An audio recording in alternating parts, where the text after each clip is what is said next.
Badan Meteorologi, Klimatologi, dan Geofisika menetapkan ibu kota berstatus siaga banjir per 1 November. Warga ibu kota diminta waspada menghadapi cuaca ekstrim saat fenomena La Nina yang diprediksi akan berakhir Februari 2022 mendatang.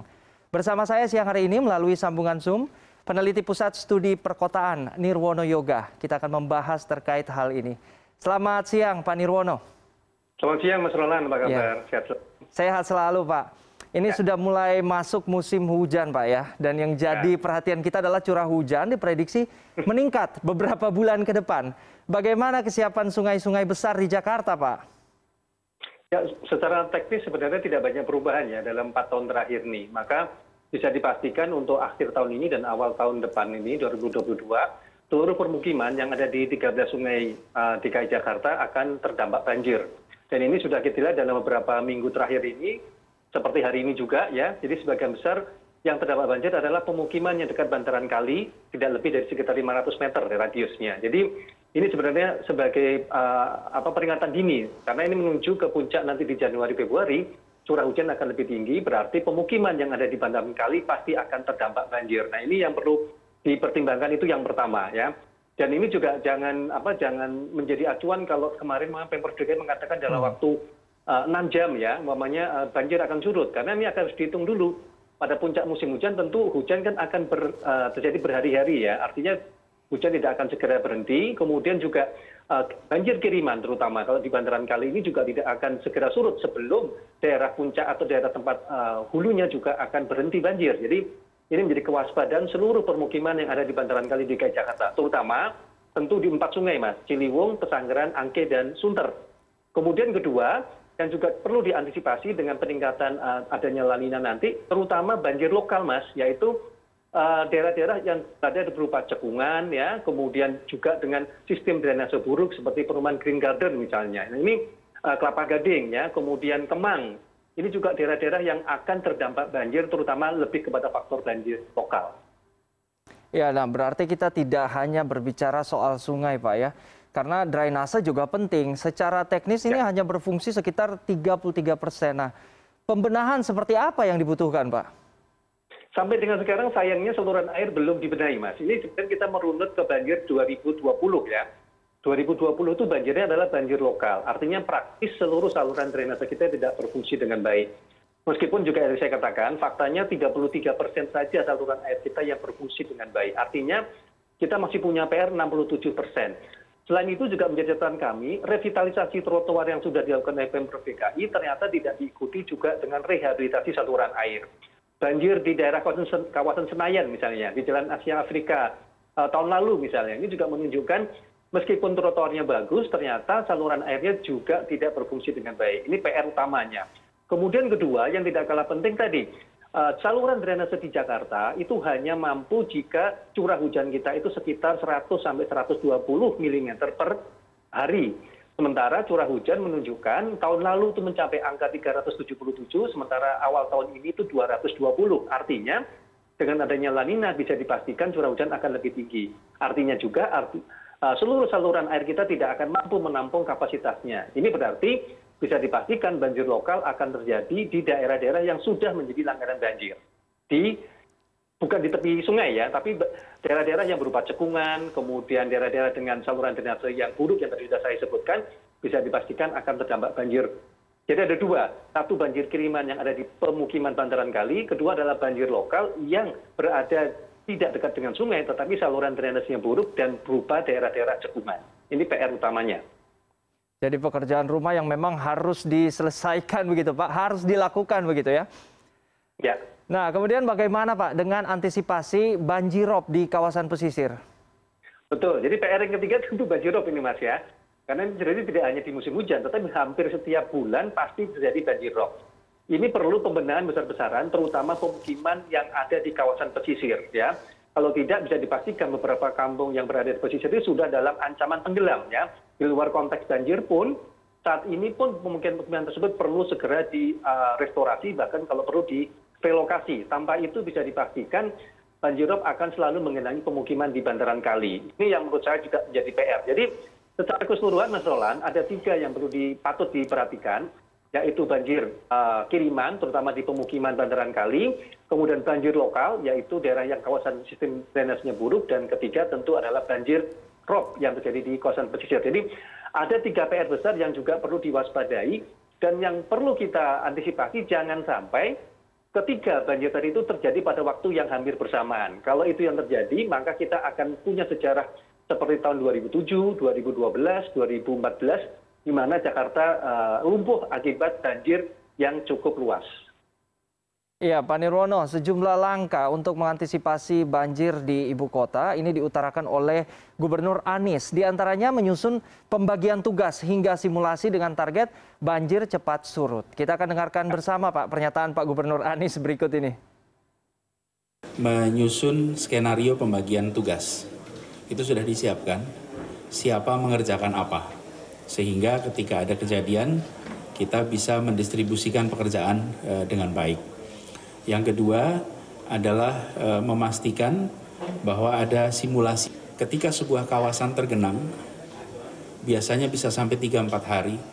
Di hari-hari itu semua damkar dikerahkan, kemudian pompa mobile dikerahkan, bahkan tangki penyiraman air dikerahkan untuk menarik, dan itu jadi surutnya bukan semata-mata karena gravitasi, tapi surutnya karena ditarik oleh pompa. Nah, itu semua memerlukan manajemen, itu semua memerlukan skenario. Komentar Anda Pak terkait target 6 jam surut ini, apakah realistis? Ya, yang perlu dicatat bahwa itu adalah harus ada penjelasannya ya. 6 jam itu dihitung dari mana? Satu, tentu harus jadi patokan pada saat hujan sudah berhenti ya. Jadi seumpamanya ada 2-3 hari hujan berturut-turut, berarti kan pada hari ketiga baru bisa dihitung 6 jamnya. Kemudian yang kedua, yang tidak kalah penting kalau kita bicara banjir kiriman tadi. Banjir kiriman ini umpamanya di Kali Ciliwung misalnya ya, di mana air dari Bogor itu baru datang 6 jam. Kemudian ya, berarti 6 jam yang dimaksud adalah 6 jam kemudian, sehingga totalnya 12 jam ya. Kalau kita bicara soal tadi hitungannya 6 jam ya. Nah, kemudian yang tidak kalah penting, ini dihitungnya di mana 6 jam? 6 jam pemukiman di bantaran kali atau 6 jam banjir lokal misalnya, atau bahkan mungkin 6 jam dari banjir rob. Sementara dalam pelaksanaan di lapangan tidak semudah itu ya. Yang tadi saya katakan, kalau bicara 6 jam di banjir kiriman, itu kan sangat tergantung dengan daerah puncaknya. Kalau puncak masih hujan, tentu tidak bisa dihitung dari 6 jam yang tadi. Bahkan Sati Haru pun juga belum tentu surut itu banjir. Kemudian banjir lokal juga sangat tergantung dengan kondisi drainase kita. Kalau drainase kita tidak fungsi dengan baik, bisa dipastikan lebih dari 6 jam juga akan tetap tergenang atau juga banjir lokalnya tetap terjadi. Sementara kalau banjir rob tadi 6 jam tergantung, kalau masih dalam konteks bulan purnama, tentu air pasang laut masih terjadi. Artinya pemukiman di pesisir masih tetap banjir rob. Jadi hitung-hitungannya adalah 6 jamnya harus jelaskan dulu dari titik mana kita menghitung 6 jamnya. Itu PR pertama. PR yang kedua, tentu kita sudah apresiasi beberapa langkah yang dilakukan, seperti gerbek lumpur ya Mas, pengadaan pompa, terus kemudian ada drainase vertikal, dan juga sudah ada pemasangan alat pencatat curah hujan. Tetapi itu semua tidak menyelesaikan masalah banjir secara substansial Mas. Ini PR-nya sebenarnya. Apa yang substansial? Yang tadi saya katakan, pertama pembenahan sungai harus dilakukan, 13 sungai utamanya yang sudah terhenti sejak tahun 2017 sebenarnya. Kemudian kedua, harus melakukan revitalisasi situ dan lumbung waduk di 109 yang ada di wilayah DKI Jakarta. Yang ketiga, rehabilitasi saluran air wajib itu dilakukan secara menyeluruh ya. Kemudian yang keempat, penambahan ruang terbuka hijau, itu faktor yang juga sangat menentukan daerah resapan air sebagai tampung air. Dan yang kelima tentu adalah restorasi besar-besaran kawasan pesisir. Nah, 5 langkah ini yang harusnya dilakukan secara bertahap Mas Roland, kalau kita ingin membebaskan Jakarta dari banjir.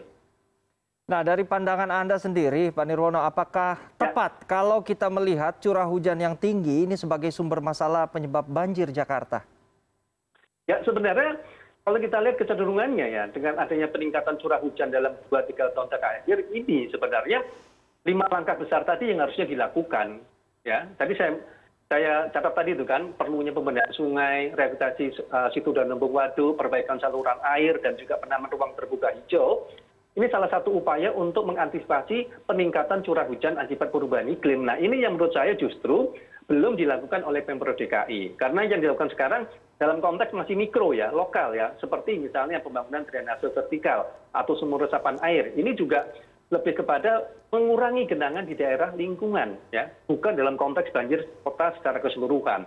Alat pencatat curah hujan misalnya di 267 kelurahan, itu kan hanya untuk mencatat jumlah curah hujannya, ya, tetapi tidak membahas bagaimana kelurahan tadi bebas banjir misalnya, ya. Kemudian tadi sudah disampaikan oleh Pak Gubernur tentang pembagian tugasnya. Pembagian tugas ini kan pada saat banjirnya, ya, bukan menyentuh substansi penyelesaian akar banjirnya tadi, Mas Roland. Itulah yang kemudian yang perlu kita waspadai nanti di puncak-puncak musim hujan, terutama di Januari Februari, Mas. Nah, selain resapan air, kalau dari kacamata seorang pemerhati kota, menurut Anda pilihan lain untuk mengatasi banjir di Jakarta itu seperti apa, Pak? Yang mana, Mas? Selain resapan air tadi, dari kacamata Anda melihat adakah solusi lain untuk mengatasi banjir di Jakarta? Ya, sebenarnya sudah ada beberapa langkah yang disiapkan lah sebenarnya, ya, untuk mengurangi aliran air ke sungai di Jakarta. Misal, percepatan pembangunan bendungan Ciawi dan Sukamahi, ya, yang ada di Kabupaten Bogor, yang diharapkan nanti 30% air yang mengalir ke Jakarta berkurang. Ini kan lumayan juga kalau ini dipercepat. Kemudian Pemprov DKI juga sudah ada rencana sampai tahun 2030, ya, tapi 20 waduk baru, ya. Sekarang baru pada tahap 4 waduk dalam proses pembebasan. Ini juga perlu percepatan sebagai daerah-daerah tampung air. Secara teknis sebenarnya curah hujan yang tinggi, kemudian potensi banyak sekali air yang datang ke Jakarta, kalau ini dilakukan dengan sistematis, yang tadi sungainya dibenahi, situ danau bodohnya kita optimalkan, ya, daerah resapan airnya juga kita perbanyak, saluran airnya juga kita perbaiki secara menyeluruh, maka harusnya banjir dapat berkurang secara signifikan. Jadi kita punya target misalnya 10 tahun bisa berkurang berapa? 30 atau 50% misalnya. Nah, target ini yang harus dilakukan dengan langkah-langkah besar, bukan langkah-langkah yang dalam tanda petik tadi tidak substansial tadi, Mas. Ya, Pak Nirwono, himbauan apa yang bisa disampaikan ke Pemprov untuk dikerjakan nih misalnya dalam sebulan ke depan? Karena kita akan menghadapi atau sudah masuk di cuaca-cuaca yang ekstrim, ya. Betul sekali, ya. Tidak banyak pilihan sebenarnya, Mas Roland, ya, kalau kita berkaca dengan kondisi 3-4 bulan menuju ke puncak musim hujan. Yang pertama tentu kita siapkan lokasi-lokasi evakuasi bencana dahulu, ya, terutama daerah-daerah dekat pemukiman bantaran kali yang pasti akan menjadi langganan banjir. Tentu lokasinya tadi harus menerapkan prokes. Ini hal yang paling realistis bisa dilakukan. Kedua, pengadaan pompa, terutama pompa-pompa mobile, ya. Ini pun juga yang tadi saya katakan untuk kondisi darurat. Ya, kondisi darurat saja ini hanya membantu. Karena kalau pada saat puncak musim hujannya tinggi, curah hujannya, kemudian saluran airnya juga meluap, mau dibuang air pun tidak bisa. Mau dipompa atau dibuang kemana kalau daerah sekitarnya juga banjir, kan, Mas Roland. Jadi ini hanya dalam keadaan darurat sekali pengadaan pompa. Jadi pompa pun juga hanya membantu, bukan mengurangi banjir secara keseluruhan. Nah, ketiga yang tidak kalah penting, Pemprov DKI segera melakukan PR-PR-nya tadi, Mas. Sehingga kita setiap tahun tuh ada pengurangan secara signifikan. Ya, mungkin terakhir kita tadi membahas tentang langkah pemerintah, ya, untuk mengatasi bencana banjir di cuaca yang ekstrim ini. Kalau dari warganya sendiri, Pak, kira-kira apa yang warga bisa lakukan untuk mungkin membantu pemerintah? Ya, ada 3 juga, Mas. Yang pertama tentu yang kondisi sekarang, ya, yang paling mendesak, segera lihat lingkungan sekitar, terutama daerah pemukiman bantaran kali, ya, cek kembali tanggul-tanggulnya, Mas Roland, ya. Jangan sampai ada tanggul-tanggul yang retak untuk itu biar segera diperbaiki. Karena salah satu dampak dari banjir ini selalu tanggulnya jebol. Nah, kita punya waktu 2-3 bulan ke depan ini untuk segera mengantisipasi atau memperbaiki tanggul-tanggul yang sudah mulai retak. Segera laporkan ke kelurahan untuk ditindaklanjuti ke Sudin dan Dinas SDA terdekat. Itu PR pertama. Kemudian yang kedua, pastikan masyarakat tahu persis antisipasi, ya, antisipasi jika banjir tadi terjadi. Mereka akan evakuasi kemana, kemudian bagaimana kondisi lingkungan sekitarnya, ya, supaya kita juga siap siaga 24 jam di puncak musim hujan. Yang ketiga, ini hal yang paling sederhana. Jangan membuang sampah ke saluran air, apalagi ke sungai. Ini hal sederhana yang menurut saya sudah waktunya disadari oleh seluruh warga DKI Jakarta. Baik, berarti memang untuk bisa mengatasi problematika banjir di ibu kota ketika musim hujan tiba adalah tidak hanya pemerintah, ya, Pak, ya, tapi warga juga harus ikut turut membantu pemerintah. Baik, terima kasih Pak Nirwono sudah bergabung bersama kami siang hari ini. Salam sehat selalu, Pak. Ya, terima kasih. Salam sehat selalu.